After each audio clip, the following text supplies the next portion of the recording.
The emergency session chamber of the Galactic Arbitration Council had never hosted such a gathering.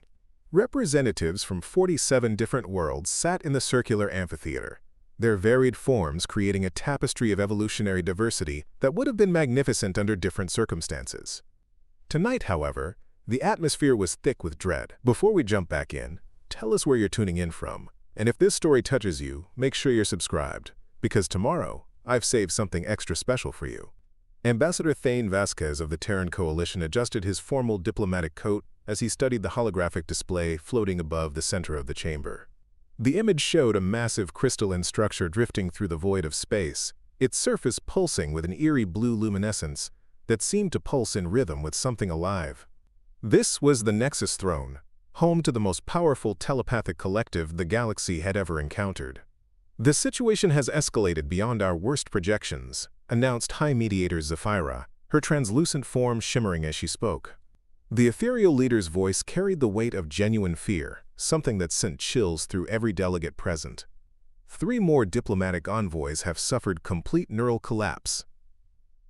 The Mindshaper Collective refuses all attempts at communication, and our xenopsychologists believe we are approaching a point of no return.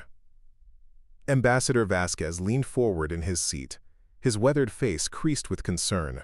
At 62, he had spent most of his adult life navigating the complex web of interstellar politics, but nothing in his experience had prepared him for this crisis. The Mindshaper Collective had emerged from the galactic rim 18 months ago, beings of pure psychic energy housed within living crystal matrices. Their technology was beyond anything the Council had encountered, and their telepathic abilities were so advanced that mere proximity to their vessels could overwhelm most sentient minds. The holographic display shifted to show the aftermath of the latest diplomatic disaster. The Council's finest negotiators had approached the Nexus Throne aboard the flagship Harmony's Promise, a vessel specifically designed for first contact scenarios. The ship had been found 3 days later, drifting empty through space. The crew of 87 was discovered in their quarters, alive but completely catatonic, their minds apparently wiped clean of all higher cognitive function. Distinguished delegates, continued High Mediator Zephyra, we have exhausted every conventional approach. The Vulcaran war priests attempted to shield their minds with ancient meditation techniques and failed. The synthetic consciousness of Kepler Station tried to interface directly with their technology and suffered irreparable system damage. Even the legendary empaths of Sanctuary Prime could not penetrate whatever barrier the Mindshapers have erected around their intentions. A ripple of uneasy murmurs passed through the assembly. The empaths of Sanctuary Prime were considered the galaxy's most gifted telepaths, capable of peaceful mental contact with virtually any sentient species. If they had failed, the situation was indeed desperate. Dr. Elena Rodriguez, the Terran Coalition's chief xenopsychologist, stood to address the assembly. Her dark hair was pulled back in a practical bun, and her lab coat bore the insignia of the Interspecies Mental Health Institute. Honored representatives, I believe we may be approaching this crisis from the wrong angle entirely. Every attempt at contact has been initiated by adult minds, fully developed consciousness patterns that may appear threatening to the collective's sensory apparatus. The Crolix delegate, a massive insectoid being with compound eyes that reflected the chamber's lights like prisms, clicked his mandibles in what Vasquez recognized as skepticism. Dr. Rodriguez, are you suggesting that the intellectual capacity of our greatest minds is somehow inadequate for this task? The implications of such a theory would undermine the very foundation of our diplomatic protocols. Lena shook her head, her expression remaining calm despite the implied criticism. Not inadequate, Ambassador Crix. Different. Consider the evidence we've gathered about the Mindshaper Collective's neural patterns. Our long-range sensors indicate that their thought processes operate on frequencies we've never encountered before. They may perceive adult consciousness as aggressive or invasive simply due to its complexity and established neural pathways. High Mediator Zephyra's form brightened slightly, indicating increased attention. Elaborate on this theory, Dr. Rodriguez. The Council requires concrete proposals, not abstract speculation. Elena activated her personal holographic projector, displaying a complex array of brainwave patterns and neural activity maps. Human children, particularly those under the age of 10, demonstrate remarkable neuroplasticity and open mental architecture. Their thought patterns are less structured, more fluid, and significantly less defended against external psychic influence. In our studies of human telepathic species interaction, we've observed that children often succeed in making peaceful contact where adults fail. The chamber erupted in a cacophony of objections and concerns. The Alterian representative, whose species aged at roughly half the rate of humans, spoke with evident distress. Dr. Rodriguez, surely you cannot be suggesting that we expose a human child to beings capable of obliterating adult minds. The ethical implications alone would violate 17 different sections of the Galactic Protection Protocols. Ambassador Vasquez found himself thinking of his own grandchildren back on Earth, particularly his youngest granddaughter Sarah, who would be celebrating her 8th birthday next month. The idea of placing any child in such danger was abhorrent, yet Elena's theory carried a disturbing logic that he couldn't dismiss. The proposal is not without precedent, Elena continued, her voice steady despite the storm of objections. Historical records show numerous instances where human children have successfully mediated between hostile alien species and human colonies. The Centauri incident of 2387, the peaceful resolution of the vegan trade disputes, the famous case of young Marcus Chen and the silicon-based entities of Wolf 359. In each instance, the child's unguarded mental state allowed for communication breakthroughs that adult diplomats could not achieve. The High Mediator called for order, her ethereal voice cutting through the debate with crystalline authority. Dr. Rodriguez, assuming your theory has merit, how would you propose implementing such a strategy? The Mindshaper Collective has shown no interest in traditional diplomatic overtures. What makes you believe they would respond differently to a child? Elena's holographic display shifted to show comparative analysis of neural scans from various species and age groups. The key lies in emotional authenticity and mental vulnerability. Adult minds, no matter how well-intentioned, carry layers of cultural conditioning, defensive mechanisms, and complex motivational structures. A child's mind, particularly one experiencing genuine emotional distress, presents as pure, unfiltered consciousness. It's possible that such a signal would be interpreted by the collective not as a threat, but as something requiring protection or assistance. The implications of her words settled over the assembly like a cold fog. She was suggesting that they deliberately expose a human child to trauma in order to elicit the precise emotional response that might break through the Mindshaper Collective's defenses. Ambassador Vasquez stood slowly, his joints protesting after hours of sitting in the uncomfortable council chamber seating. Dr. Rodriguez, I must ask directly what we're all thinking. Are you proposing that we intentionally cause distress to a child in order to generate the emotional signal you believe might reach the collective? Elena's composed expression wavered for the first time during her presentation. Ambassador Vasquez, I am proposing that we consider all available options before the Council resorts to military action. The Mindshaper Collective possesses technology that could devastate multiple star systems. If there is even a remote possibility that peaceful contact could be achieved through unconventional means, don't we have an obligation to explore it? The weight of the decision hung over the chamber like a storm cloud. The Mindshaper Collective's massive vessel continued its slow approach toward the inhabited systems of the Inner Rim. Military analysts estimated that if their intentions were hostile, the resulting conflict could claim billions of lives across dozens of worlds. High Mediator Zephyra's form pulsed with a deep blue coloration that indicated profound contemplation among her species. Dr. Rodriguez, assuming the Council were to authorize such an unprecedented approach, how would you propose to implement it? We cannot simply traumatize a child for the sake of diplomatic expediency. Elena had clearly anticipated this question. Her holographic display showed detailed psychological profiles and carefully constructed scenarios. The situation would need to occur naturally, within the context of a believable diplomatic mission. A child present as part of a family unit, perhaps the offspring of a key diplomatic figure, who becomes naturally distressed when separated from their parent during the contact attempt. The emotional response would be genuine, but not artificially induced. The Terran Coalition's military advisor, General Harrison Clark, spoke for the first time during the session. His voice carried the gruff authority of someone who had spent decades making impossible decisions in impossible circumstances. Dr. Rodriguez, you're talking about using a child as bait. Sugarcoat it however you want, but that's what this comes down to. we'd be deliberately placing a minor in harm's way and hoping that their terror somehow accomplishes what our best minds and strongest weapons cannot. Elena met the general's challenging stare without flinching. General Clark, I'm talking about trying to save billions of lives through communication rather than warfare. Yes, there are risks. Yes, the ethical implications are staggering. But if the alternative is a military engagement against beings whose capabilities we don't understand, then perhaps we need to consider options that seem unthinkable under normal circumstances.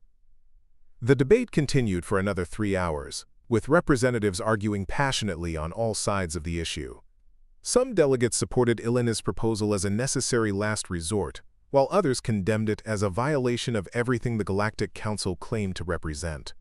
Through it all, Ambassador Vasquez found himself thinking about the nature of sacrifice and the terrible calculus of leadership that sometimes demanded impossible choices. Finally, High Mediator Zephyra called for a formal vote. The result was narrow but decisive.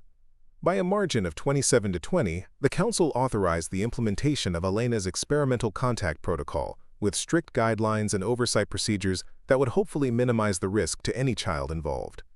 As the delegates began filing out of the chamber, Ambassador Vasquez approached Elena, who was gathering her research materials with hands that trembled slightly, despite her outward composure. Preparing and narrating this story took us a lot of time, so if you are enjoying it, subscribe to our channel, it means a lot to us. Now back to the story. Dr. Rodriguez, I hope you understand the magnitude of what you've just convinced us to authorize. If this goes wrong, if a child is harmed because of your theory, the responsibility will rest on all our shoulders. Elena looked up at him, her eyes reflecting a mixture of determination and deep uncertainty. Ambassador, I understand completely, but if we do nothing, if we allow this situation to escalate to military confrontation, the responsibility for those billions of lives will rest on our shoulders as well. Sometimes there are no good choices, only necessary ones. The following morning, Ambassador Vasquez found himself aboard the diplomatic vessel Peaceful Horizon, a state-of-the-art ship designed specifically for high-risk first contact missions. The vessel's elegant lines and non-threatening appearance belied the sophisticated defensive systems and emergency protocols built into every system. Standing beside him on the observation deck was Dr. Elena Rodriguez, along with a carefully selected team of specialists who would attempt to implement her controversial contact protocol. The mission team included Dr. Marcus Webb, a child psychologist with 30 years of experience in trauma counseling, Captain Lisa Chen, a pilot whose steady nerves had seen her through 12 previous first contact missions, and Dr. Yuki Tanaka, a communications specialist fluent in over 40 alien languages and communication systems.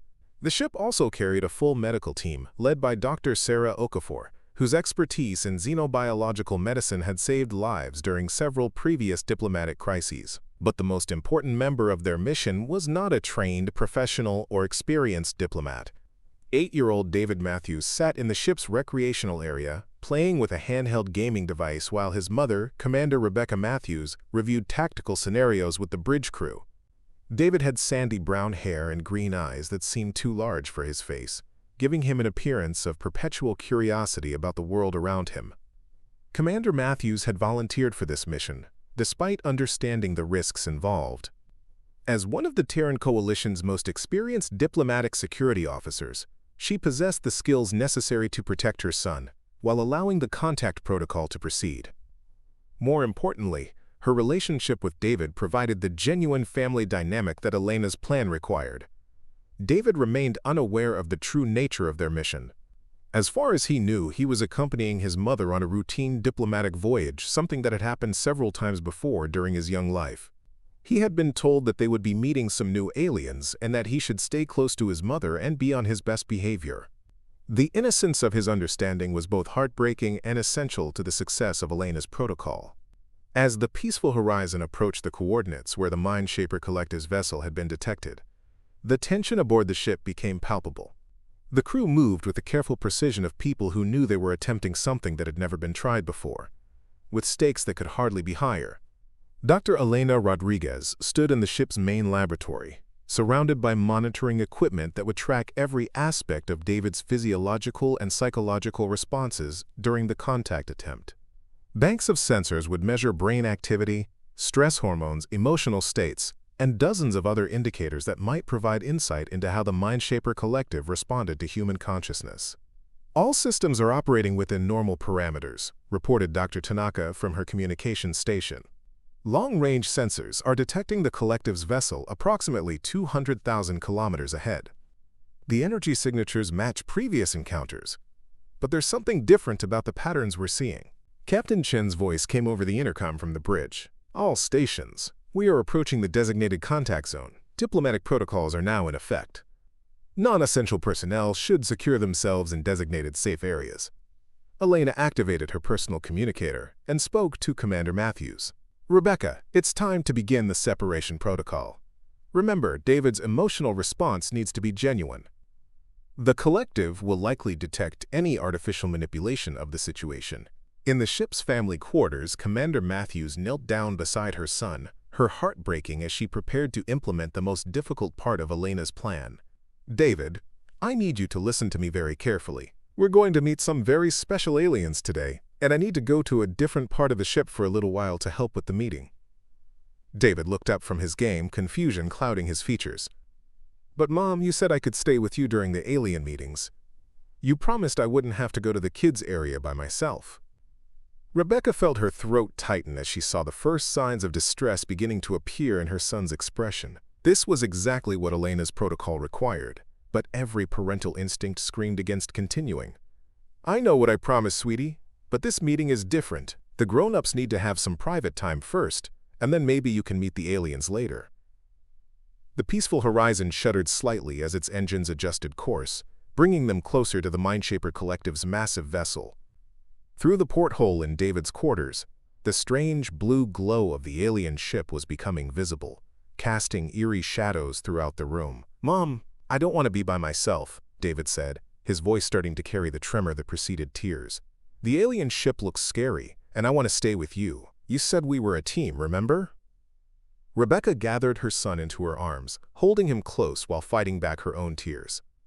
The child psychologist, Dr. Webb, had coached her extensively on how to handle this moment, but nothing could have prepared her for the reality of deliberately causing her child distress. David, you're the bravest boy I know, and I need you to be brave for just a little while longer. Dr. Elena and her friends are going to stay with you, and I'll be back as soon as I can. The ship's intercom crackled with Captain Chen's voice. All stations, we have established visual contact with the collective's vessel. Initiating first contact protocols now. Elena's voice came through Rebecca's personal communicator with barely controlled urgency. Rebecca, we're detecting massive psychic emanations from the collective ship. Whatever they're doing, it's building towards something significant. We need to implement the protocol now. Commander Matthews looked into her son's green eyes, seeing the trust and confusion there, and made the hardest decision of her life. David, I have to go now. Dr. Elena will take good care of you, and I'll be back before you know it. She stood up and moved toward the door, fighting every instinct that screamed at her to stay with her child. David scrambled to his feet and ran after her, his small hands grasping at her uniform jacket. Mom, don't leave me! Please don't go!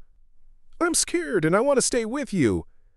His voice rose to the high, keening cry that only a truly frightened child could produce. The sound cut through Rebecca's heart like a blade, but she forced herself to continue walking toward the door. In the main laboratory, Elena watched her monitoring equipment with fascination and horror, as David's emotional distress registered across multiple sensor arrays. The child's brainwave patterns showed the characteristic spikes associated with genuine fear and abandonment anxiety, while his vocal patterns produced sound frequencies that her research suggested might penetrate the collective's psychic defenses. Dr. Rodriguez called Dr. Tanaka from her station. We're detecting significant changes in the energy patterns coming from the collective ship. The psychic emanations are shifting, becoming more focused. It's almost as if they're... Her words were cut off by a sudden, overwhelming presence that seemed to fill the entire ship. Every person aboard the peaceful horizon felt it simultaneously. A vast, alien intelligence touching the edges of their consciousness, with the gentleness of a curious child exploring a new toy. The sensation was unlike anything in the records of previous contact attempts, devoid of the hostile probing that had characterized earlier encounters. In his quarters, David had collapsed onto his bed, sobbing with the desperate intensity that only a child separated from their parent could achieve. His cries echoed through the ship's corridors, carrying a primal emotional truth that transcended species barriers and linguistic complications. The Mindshaper Collective's response was immediate and unmistakable. The alien vessel's energy patterns synchronized with David's emotional rhythms, creating a resonance effect that Elena's instruments had never detected before. More importantly, the crushing psychic pressure that had overwhelmed previous diplomatic teams was completely absent. Instead of the hostile mental intrusion that had destroyed so many minds, the collective's touch felt cautious, almost protective. Elena spoke into her communicator with growing excitement. "Rebecca, maintain the separation for now. We're getting unprecedented readings. The collective is responding exactly as the theory predicted, but the implications are even more significant than we hoped." On the bridge, Captain Chen watched in amazement as the massive alien vessel began to maneuver closer to their position. Instead of the aggressive approach patterns documented in previous encounters, the collective ship moved with careful deliberation, positioning itself in what could only be interpreted as a protective formation around the much smaller human vessel. Dr. Tanaka's communication equipment began receiving signals unlike anything in their databases. The transmissions carried complex harmonic patterns that seemed to mirror David's emotional state, while adding layers of meaning that their translation protocols couldn't interpret. "Dr. Rodriguez, I'm receiving communication attempts from the collective, but these patterns are completely different from their previous transmissions. There's an emotional component here that our systems weren't designed to handle." In the medical bay, Dr. Okafor monitored her instruments as every person aboard the ship reported the same phenomenon. Instead of the crushing mental pressure that had characterized previous collective encounters, they were experiencing what could only be described as a sensation of protective concern. It was as if the alien intelligence was trying to comfort and reassure them rather than dominate or destroy their minds. Elena realized that they had stumbled upon something far more significant than a new diplomatic technique. The Mindshaper Collective, for all their awesome power and incomprehensible technology, possessed something that transcended species boundaries: parental instincts.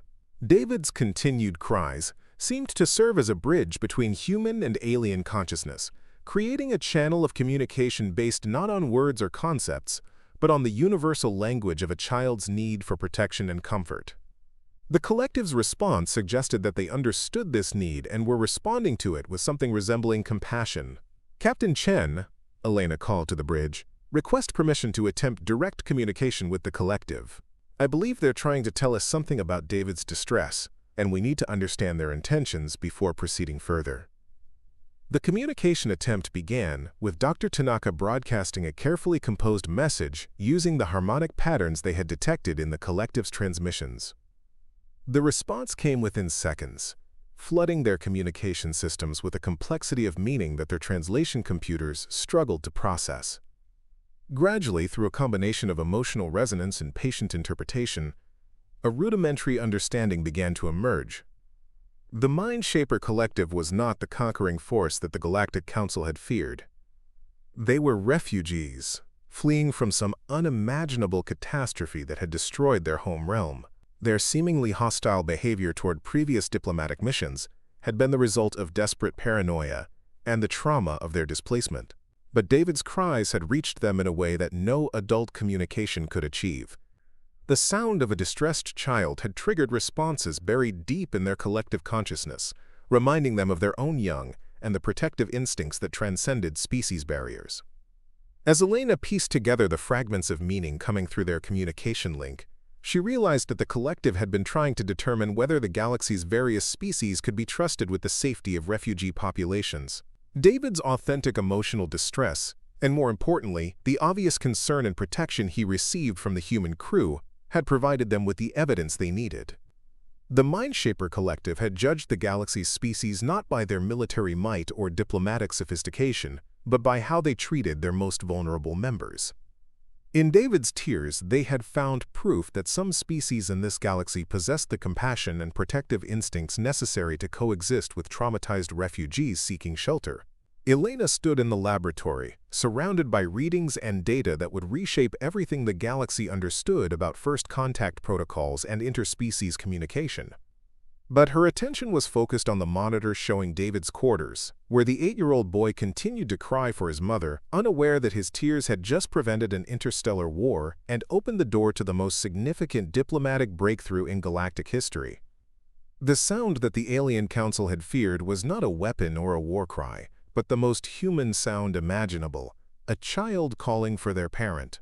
And in that call, the Mindshaper Collective had heard something that resonated across the vast distances between species and consciousness: the universal need for family, protection, and love. As the first phase of their unprecedented contact protocol drew to a close, Elena realized that everything they thought they knew about alien intelligence and interspecies communication would need to be reconsidered.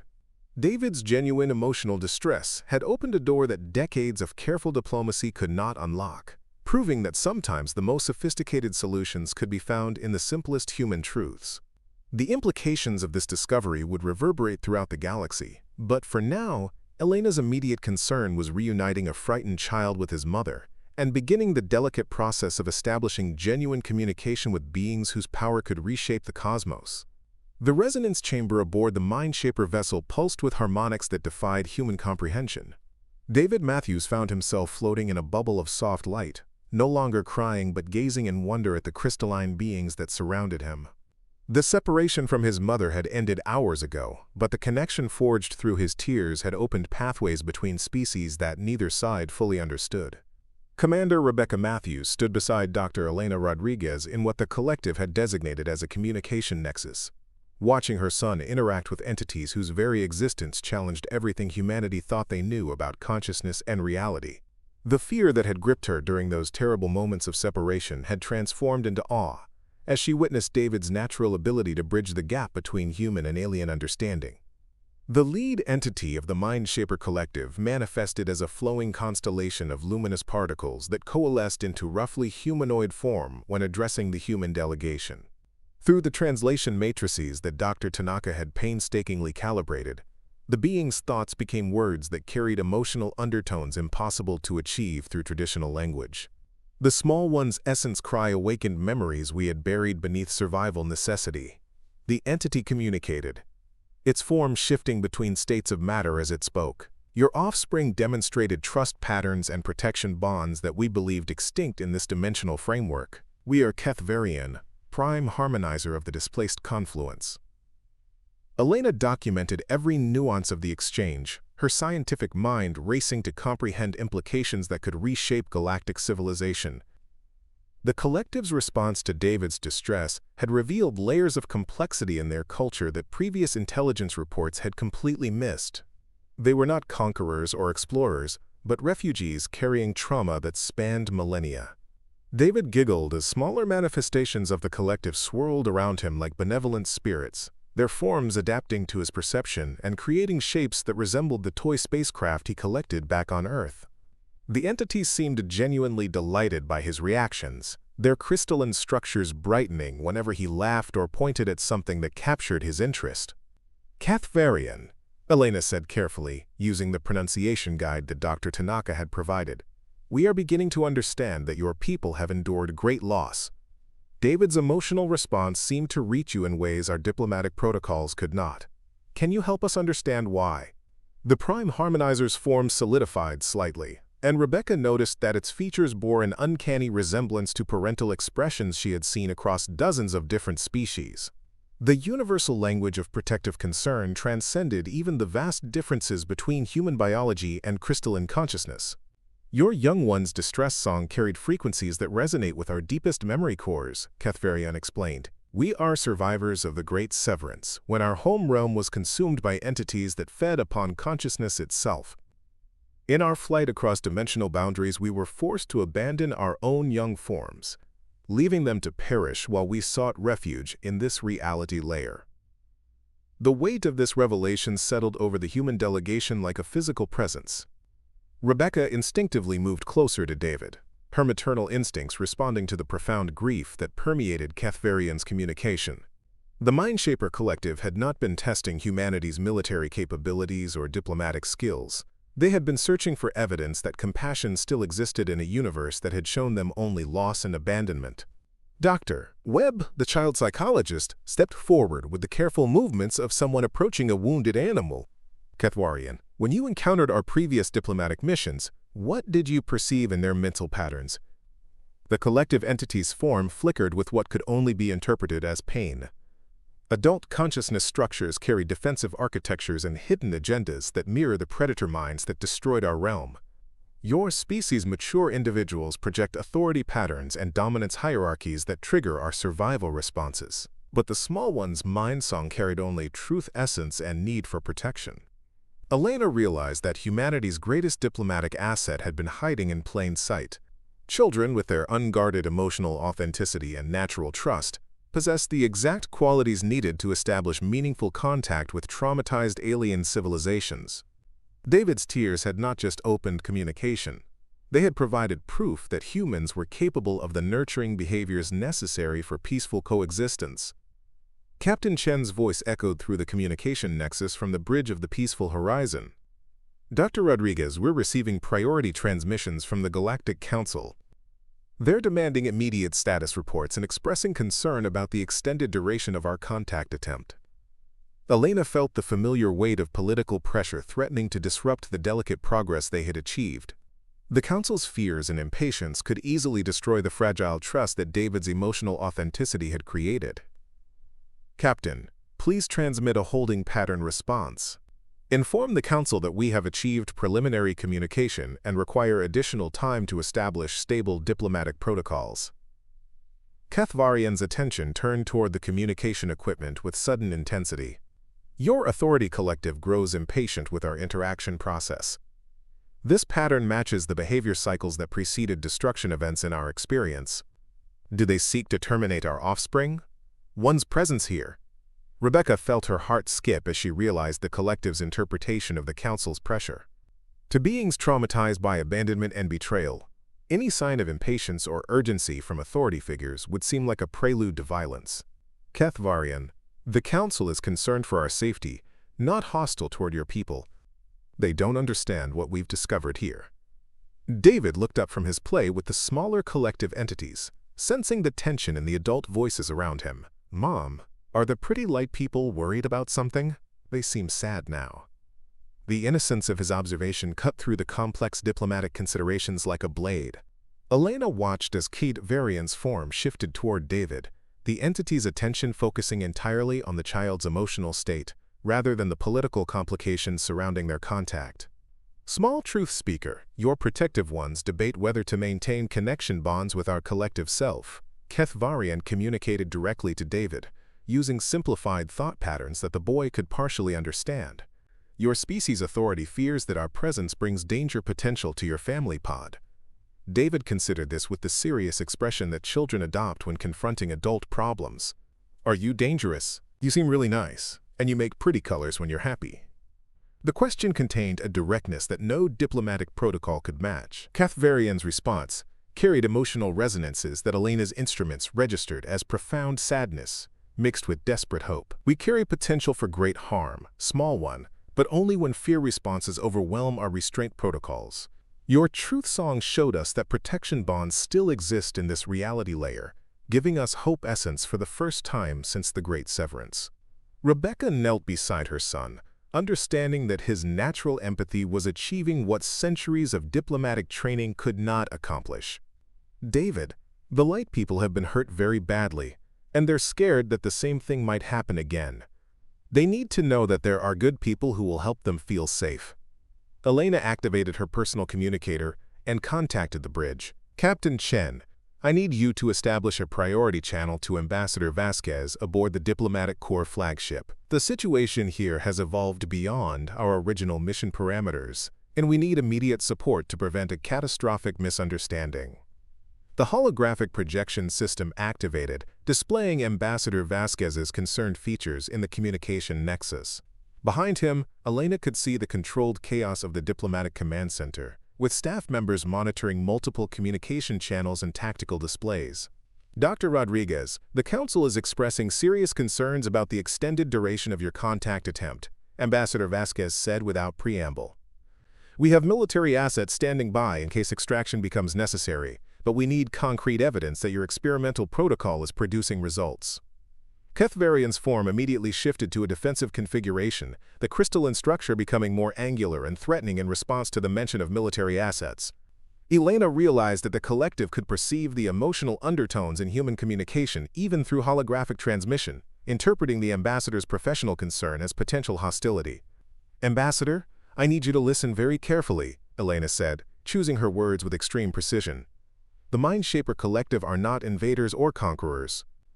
They are refugees fleeing from a cosmic catastrophe that destroyed their civilization. Their apparent hostility toward previous diplomatic missions was the result of trauma responses, not aggressive intentions."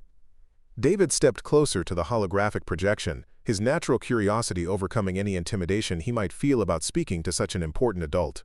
"Mr. Ambassador, the Light People are really sad because something bad happened to their children a long time ago. They just want to make sure nobody gets hurt like that again." The simple honesty in David's voice seemed to cut through the layers of diplomatic complexity that had been building around the situation. Ambassador Vasquez's expression softened as he looked at the boy, then shifted to amazement as he noticed Kethvarian's form becoming less defensive in response to the child's words. "David, can you tell me what the Light People want from us?" Vasquez asked, instinctively adopting the gentle tone that adults use when speaking with children about serious matters. David looked up at Kethvarian, then back at the ambassador's projection. "They want to know if we're the kind of people who take care of kids when they're scared. They had to leave their own kids behind when the bad things came, and now they want to make sure that other kids don't get hurt the same way." Elena watched her instruments register the emotional resonance between David's words and Kethvarian's response patterns. The child had distilled the collective's complex trauma narrative into terms that any parent could understand. The desperate need to protect the innocent from the horrors that adults sometimes inflict upon the universe. "Ambassador," Elena said, "I believe the collective has been testing the galaxy's various species to determine which ones possess the moral foundations necessary for protecting vulnerable populations. David's emotional authenticity and our obvious concern for his welfare have provided them with the evidence they were seeking." Kethvarian's form brightened as it addressed the holographic projection directly. "Authority, Vasquez. Your offspring guardian speaks truth essence about our search purpose. We carry knowledge gifts and protection capabilities that could benefit your galactic collective, but only if trust bonds can be established between our consciousness forms." The ambassador leaned forward, his diplomatic instincts recognizing the significance of what he was witnessing. "Kethvarian, what would your people require to establish these trust bonds?" "The Galactic Council seeks peaceful coexistence with all sentient species." The response came not from Kethvarian, but from the smaller collective entities that had been playing with David throughout the encounter. Their combined voices created harmonics that Elena's translation systems interpreted as a chorus of hope and longing. "Demonstration proof that your species collective protects young forms from harm sources. Establishment of sanctuary spaces, where traumatized consciousness entities can heal without fear responses. Acknowledgement that strength without compassion leads to the darkness consumption that destroyed our home realm." Elena realized that the Mindshaper Collective was essentially requesting a galaxy-wide commitment to child welfare and refugee protection. Their advanced technology and vast psychic capabilities could revolutionize interstellar civilization, but only if the galaxy's political structures demonstrated genuine dedication to protecting the innocent. Rebecca watched as David continued to interact naturally with the alien entities, his lack of fear or prejudice serving as a bridge between species that might otherwise remain forever separated by mistrust and misunderstanding. Her son's simple, emotional honesty had achieved what the galaxy's most sophisticated diplomatic corps could not accomplish. "Kethvarian," she said, "if the Galactic Council agrees to establish these sanctuary spaces and protection protocols, would your people be willing to share their knowledge and capabilities with species that prove themselves worthy of trust?" The Prime Harmonizer's form shifted through several configurations before settling into a shape that resembled a protective embrace surrounding David's small figure. "The knowledge gifts we carry could heal damaged worlds and protect young forms from the consciousness predators that exist in the deep void. But such power requires wisdom guardians who value life essence above dominance achievement." Elena understood the implications immediately. The Mindshaper Collective possessed technology that could solve many of the galaxy's most pressing problems, from environmental restoration to defense against cosmic threats. But they would only share these capabilities with civilizations that demonstrated genuine commitment to nurturing and protecting their most vulnerable members. David looked up at the swirling patterns of light surrounding him and asked the question that cut to the heart of the entire encounter. "Will you stay and be our friends? Mom says that friends help each other when scary things happen." Keth Varian's response resonated through the communication nexus with harmonics that registered as pure joy on Elena's instruments. "Small truth, speaker. If your species collective proves worthy of trust bonds, we shall remain as guardians and knowledge sharers. Your offspring song has shown us that hope essence still exists in this reality layer." The breakthrough that Elena had theorized became reality, as the Mindshaper Collective began transmitting preliminary data about their capabilities and knowledge. The information flooding their systems revealed technologies for healing psychological trauma on a species-wide scale, methods for detecting and defending against cosmic threats, and techniques for establishing sustainable civilizations that could endure for millennia. But more importantly, David's tears had opened a door to understanding that transcended species boundaries. The galaxy's most feared unknown entity had revealed itself to be a traumatized refugee population, seeking evidence that compassion and protection still existed in the universe. A child's cry for his parent had provided that evidence, creating the foundation for an alliance that could reshape the destiny of countless worlds. As the peaceful horizon prepared to return to the Galactic Council with news of this unprecedented breakthrough, Elena realized that everything the galaxy thought it knew about strength, intelligence, and diplomatic success would need to be reconsidered. Sometimes the most powerful force in the universe was not technology or weaponry, but the simple human truth that children deserve protection and that love transcends all boundaries. The sound that the alien council had feared had become the key to unlocking possibilities beyond their wildest imagination, proving that in a universe filled with cosmic horrors and political complexities, the voice of an innocent child could still change everything. 6 months after first contact, the Galactic Sanctuary Initiative had transformed from Elena Rodriguez's controversial theory into the most successful interspecies cooperation program in recorded history. The massive space station orbiting the neutral world of Haven Prime buzzed with activity as representatives from 47 different civilizations worked alongside Mindshaper Collective entities to establish safe havens for refugee populations throughout the galaxy. David Matthews, now 9 years old, had become something of a celebrity among the galaxy's diplomatic corps, though he remained blissfully unaware of his historical significance. He sat in the station's central garden, a biodome filled with plants from dozens of worlds, teaching a group of young collective entities how to play a simple Earth game called tag.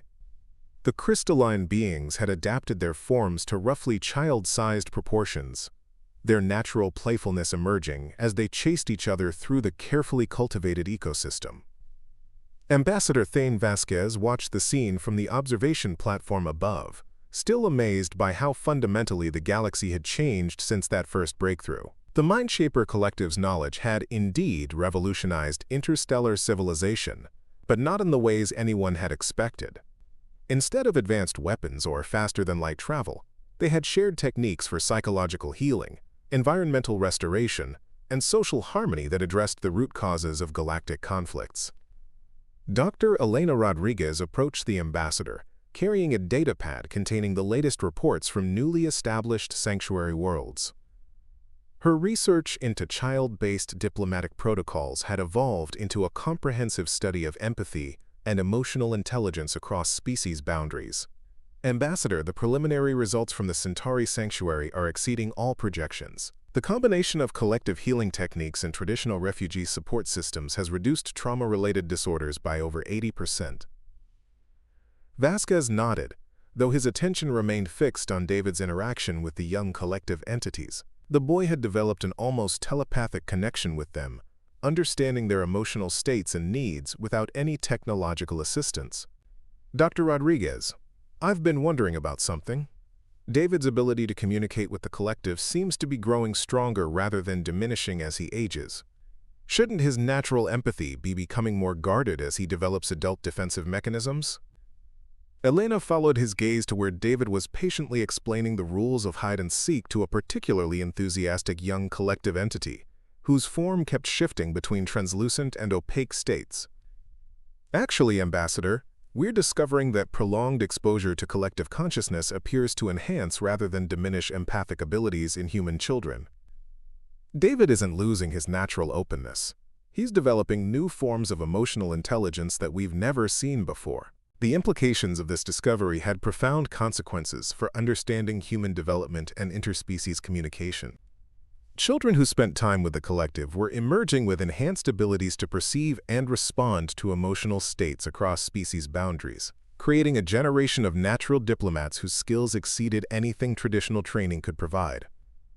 Commander Rebecca Matthews joined them on the observation platform, having just completed a security briefing with the station's defense coordinators. The Sanctuary Initiative had attracted attention from several hostile factions who viewed the alliance with the collective as a threat to established power structures. The intelligence reports are concerning, but not unexpected. 3 separate extremist groups have been identified as potential threats to the Sanctuary worlds. Elena felt the familiar weight of responsibility settling on her shoulders. The breakthrough she had achieved had created opportunities for unprecedented cooperation, but it had also generated new forms of resistance from those who preferred conflict to collaboration. What's the nature of these threats, Rebecca? Before the commander could respond, a sudden shift in the garden's atmosphere drew their attention back to David and his collective companions. The young entities had stopped playing and were now clustering around the boy, their forms pulsing with agitated energy patterns. David stood in the center of their protective circle, his face pale but determined, as he seemed to listen to something only he could perceive. Varian materialized in the garden's central clearing, the prime harmonizer's form more solid and defined than it had been during their initial encounters. The entity's consciousness had stabilized through months of peaceful interaction with human families and other species committed to child welfare. Ambassador Vasquez, immediate consultation required. Hostile consciousness patterns approaching sanctuary perimeter. Young truth speaker David perceives danger resonance through collective bond link. The station's alarm systems activated moments later, confirming what David's enhanced empathic abilities had detected through his connection with the collective. 3 ships of unknown configuration were approaching Haven Prime at high velocity, their energy signatures suggesting advanced weaponry and hostile intentions. Captain Lisa Chen's voice echoed through the communication system from the station's command center. All personnel to emergency stations. We have multiple incoming vessels refusing to respond to identification requests. Estimated time to weapons range is 12 minutes. Elena rushed toward the garden's emergency exit, but David's voice stopped her in her tracks. The boy stood calmly in the midst of the agitated collective entities, his small hand raised in a gesture that somehow conveyed authority despite his age. Dr. Elena, they're not here to fight us. They're scared, just like Varian was when we first met. Ambassador Vasquez felt his diplomatic instincts warring with parental concern as he watched David's interaction with forces beyond adult comprehension. The boy's empathic connection with the collective had grown so strong that he could perceive emotional states across vast distances, reading the intentions of approaching ships through psychic resonance patterns. David, how can you be certain about their intentions? Elena asked, her scientific mind struggling to accept information gathered through methods that defied conventional analysis. The boy's expression carried a seriousness that seemed far beyond his years. They're crying inside, just like I was when Mom had to leave me alone on the ship. But they're grown-ups, so they don't know how to ask for help without trying to look strong and scary. Varian's form brightened as the entity processed David's interpretation of the hostile consciousness patterns.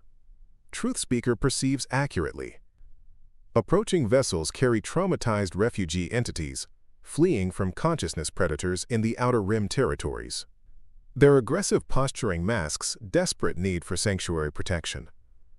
Elena realized that David's enhanced empathic abilities had identified another group of displaced beings whose trauma manifested as apparent hostility rather than the collective's withdrawn defensiveness. The boy's natural compassion allowed him to see past threatening behaviors to the underlying pain that drove them. Captain Chen, Ambassador Vasquez called through his communicator, delay defensive preparations. We may be dealing with another refugee situation rather than a genuine threat. The response came immediately, tinged with professional skepticism. Ambassador, those ships are armed with weapons capable of destroying this entire station.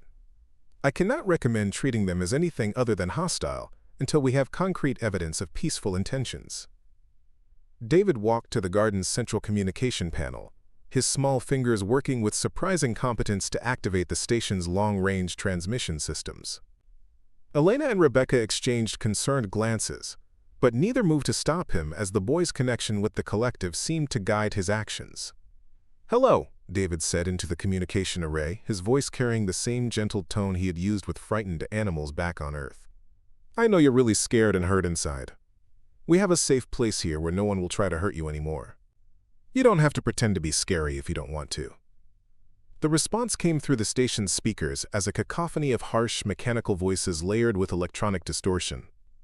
Elena's translation system struggled to process the overlapping signals, but gradually patterns emerged that suggested multiple species communicating in a pidgin language born from desperation and survival. Sanctuary claim false promise.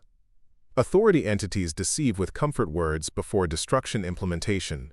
Collective alliance represents new form of consciousness domination through empathy manipulation. Elena felt her heart sink as she realized the approaching ships carried refugees who had been so thoroughly traumatized that they could no longer distinguish between genuine offers of help and sophisticated forms of exploitation. Their cynicism was born from experiences that had taught them to interpret kindness as manipulation.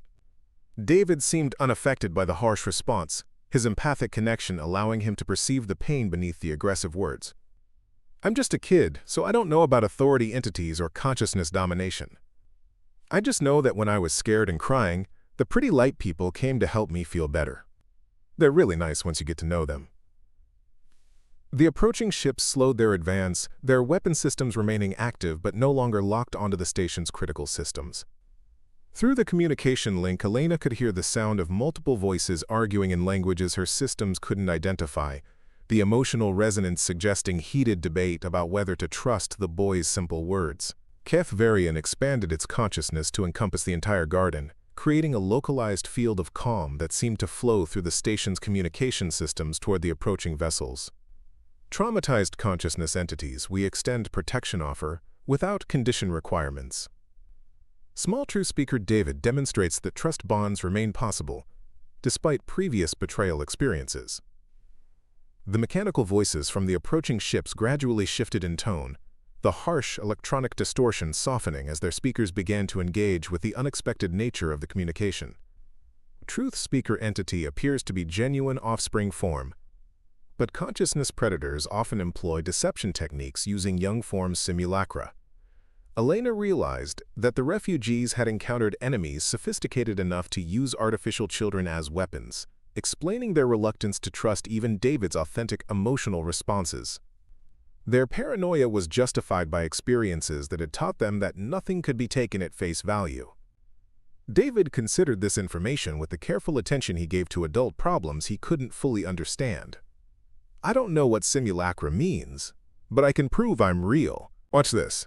He promptly tripped over his own feet while attempting to demonstrate a particularly complex dance move, landing in an undignified heap among the collective entities who immediately rushed to help him up. The sound of David's surprised laughter as the young collective entities fussed over his minor scrape seemed to carry emotional resonances that no artificial intelligence could replicate.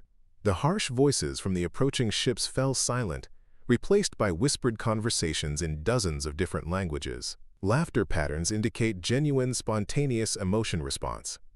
Offspring entity demonstrates authentic consciousness development rather than programmed behavior simulation. Elena watched the tactical displays as the approaching ships finally powered down their weapons and requested permission to dock at the station's emergency ports. The refugees they carried represented 12 different species fleeing from what their leader described as entities that consume joy essence and leave only emptiness horror. Over the following hours, David's natural empathy once again served as a bridge between traumatized beings and the possibility of healing. The refugees had encountered cosmic horrors that fed on emotional energy, creating a universe where happiness and hope themselves became dangerous vulnerabilities. David's laughter and genuine care for others provided proof that such emotions could exist safely in protected environments. The Galactic Sanctuary Initiative expanded again, incorporating new knowledge about cosmic threats that existed beyond the normal understanding of interstellar conflicts. The Mindshaper Collective's protective capabilities combined with humanity's natural empathy and other species' unique strengths to create defensive networks capable of shielding entire star systems from consciousness-based predators. 3 years later, David Matthews celebrated his 12th birthday in the Great Assembly Hall of Haven Prime, surrounded by friends representing dozens of different species and consciousness types. The galaxy had transformed from a collection of isolated civilizations to an interconnected community dedicated to protecting the innocent and nurturing the traumatized. Elena Rodriguez, now Director of Empathic Studies for the Galactic Council, watched the celebration with profound satisfaction. Her controversial theory about child-based diplomacy had evolved into a comprehensive understanding of emotional intelligence as the foundation of lasting peace between species. Ambassador Vasquez, approaching retirement after the most successful diplomatic career in recorded history, raised a toast to the boy whose tears had changed everything. To David Matthews, whose cry for his parent became the voice that called the galaxy home, the sound that the Alien Council had feared had become the foundation of hope for countless civilizations, proving that in a universe filled with cosmic horrors and infinite darkness, the authentic emotions of a single child could illuminate possibilities that even the wisest adults could never imagine.